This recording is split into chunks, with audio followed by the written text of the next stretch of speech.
Last time Vijayawada వెళ్ళినప్పుడు అక్కడ famous Ravi చిట్టి పునుగులు తిన్నాను, చాలా నచ్చాయి నాకైతే. అక్కడ వాళ్ళని రిక్వెస్ట్ చేసి రెసిపీ కూడా కనుక్కున్నాను. వాటితో పాటు చట్నీలో ఒక సీక్రెట్ ఇంగ్రీడియంట్స్ వేస్తారు, అది కూడా కనుక్కున్నాను. మీరు కూడా చూసేయండి ఎలా చేసేయాలని. ఒక గ్లాస్ ఉద్దులకు 3 గ్లాసులు బియ్యం వేసుకొని వాటిని శుభ్రం చేసుకొని 5 hours నానబెట్టుకోవాలి. ఆ తర్వాత దీన్ని మిక్సీ పట్టుకోవాలి. గట్టిగా పట్టుకోకూడదు, అలాగని లూజ్ గా పట్టుకోకూడదు, మనకు పునుగులు వేసే విధంగా వచ్చేలాగా పట్టుకోవాలి.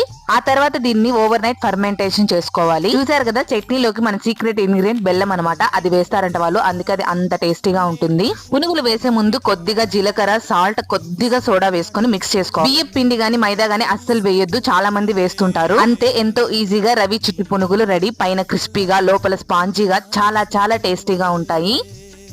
పాప చూడండి ఎంతో ఇష్టంగా తినింది, తనకు చాలా బాగా నచ్చాయి, సూపర్ అని చెప్పింది. తను కారం బాగా తింటాదనమాట, అందుకే చట్నీలు అద్దుకొని తినింది. మీకు గనుక ఈ వీడియో నచ్చితే please like, share and subscribe. Thank you for watching.